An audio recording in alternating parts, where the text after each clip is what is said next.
Fried rice. Fried rice বলতে আমরা কি বুঝি? Chinese chicken fried rice, shrimp fried rice, mixed fried rice, egg fried rice, veg fried rice. তো আজকে যেটা বানাবো সেটা একটা ভেজ ফ্রাইড রাইসই, বাট একটু ডিফারেন্ট।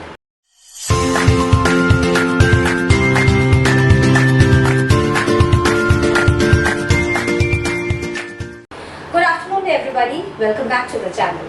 আজকে একটা ফ্রাইড রাইস রেসিপি নিয়ে আমি এসে গেছি। যেরকম প্রথমেই বললাম যে এটা একটু ডিফারেন্ট। কি ডিফারেন্ট সেটা আপনারা জানতে পারবেন। তো I will share the ingredients first. Rice primary ingredient, তারপরে লাগছে হচ্ছে chopped garlic, paper powder, spring onions, নুন, চপড ক্যারেটস, চপড বিনস আর চপড অনিয়ন্স। আর যেটা বললাম এটা একটু ডিফারেন্সটা কোথায়? ডিফারেন্সটা এইখানে, এইটাতে পড়বে পাইনঅ্যাপল। এই যে রাইসটা বানাবো এটা হচ্ছে পাইনঅ্যাপল ফ্রাইড রাইস। এটা অ্যাকচুয়ালি অরিজিনেটেড ইন ফিলিপিন্স, তারপরে এটা সাউথ ইস্ট এশিয়ার বিভিন্ন জায়গায় এটা ঘুরে ফিরে বেরিয়েছে। তো আমরা এই ফ্রাইড রাইসটা আজকে ট্রাই করবো। একটু ডিফারেন্ট কিন্তু খেতে দারুণ হয়। গ্যাসটা অন করে নিয়েছি।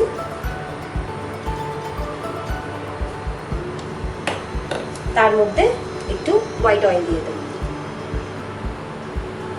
অল্প হোয়াইট। তেলটা গরম হয়ে গেছে। আরেকটি ইনগ্রিডিয়েন্ট যেটা এটাতে লাগবে, যেটা আমি প্রথমে মেনশন করতে ভুলে গেছি, সেটা হচ্ছে সয়া সস। সো তেলটা গরম হয়ে যাওয়ার পর আমি এর মধ্যে চপড গার্লিকসগুলো দিয়ে দেবো।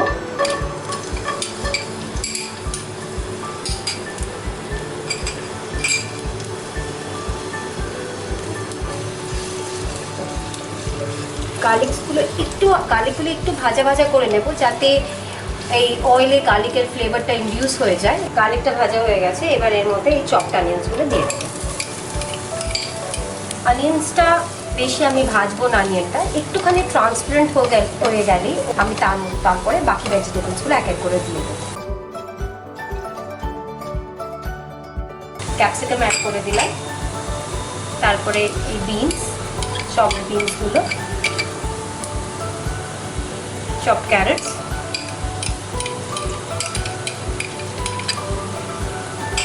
আর স্প্রিং অনিয়ন্স। দেখতেই পাচ্ছেন কি সুন্দর লাগছে দেখতে, with the coordination of all this colours. এত কালারফুল লাগছে ডিশটা দেখতে। পাইনঅ্যাপল যখন পড়বে তখন ইয়েলো টেন্সটা অ্যাড হওয়ার পর ওটা দেখতে আরও সুন্দর, আরও বেশি কালারফুল লাগবে। এরপর আমি হালকা এর মধ্যে নুন অ্যাড করে দেবো, আন্দাজ মতো নুনটা এটা বুঝে দিতে হবে, কারণ এরপর একটু হালকা সয়া সসও পড়বে। সয়া সসের মধ্যেও সল্ট থাকে, তো সেটা মাথায় রেখে আমরা নুনটা অ্যাড করব। পেপার অ্যাড করলাম। গ্যাসের ফ্লেমটা একটু বাড়িয়ে দেবো, কারণ আমার মনে হচ্ছে এটা আরেকটু কুক হওয়া দরকার। বাট এটা খেয়াল রাখতে হবে যাতে ভেজিটেবলসগুলো কোনোভাবে পুড়ে না যায়। তো এই যে ফ্লেমটা আমাকে মিডিয়াম থেকে হাইতে মডিউলেট করে দিতে হবে। এরপরে এই পাইনঅ্যাপেলগুলো আমি অ্যাড করে দেবো। ভেজিটেবলসগুলোকে কিছুক্ষণ নাড়াচাড়া করার পর হালকাভাবে আমি একটুখানি কুক হওয়ার জন্য এটাকে ঢেকে দেবো। প্রথমেই যেমন বলেছিলাম বেশি আমি কুক করব না, ফ্লেমটাকে লো করে দেবো যাতে অল্প একটু কুক হয়ে যায়।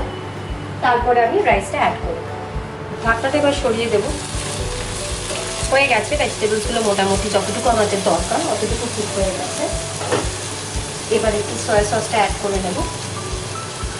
সয়া সসটা বেশি অ্যাড করবো না, কারণ অলরেডি সল্ট দেওয়া হয়েছে এর মধ্যে।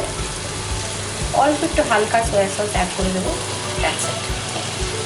এবার রাইসটা এর মধ্যে ঢেলে দেবো।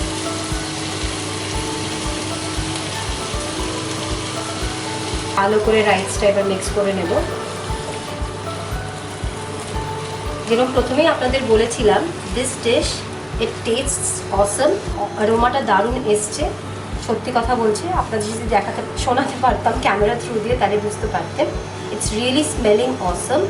খেতেও দারুণ হবে আই এম শিওর, বিকজ এর আগে আমি 2-3 বার ট্রাই করেছি বাড়িতে। It was a super hit with my family. আর দেখতে তো দারুণই হয়েছে, there is no doubt about it. আপনারা প্লিজ এটা ট্রাই করবেন বাড়িতে। আর আপনাদের যে ভিউজ আছে সব কমেন্টসে শেয়ার করবেন, কেমন লাগলো সেটা জানাবেন। আর যেরকম প্রথমেই বলেছিলাম, আর মানে কোনো কিছু বানানোর আগে আমি হেলথের ফ্যাক্টরটা আমি খুব মাথায় রাখি। This is a very healthy food. তো রাইসটা আমার তৈরি হয়ে গেছে। এবার আমি এটাকে একটা বোলে ট্রান্সফার করে দিই।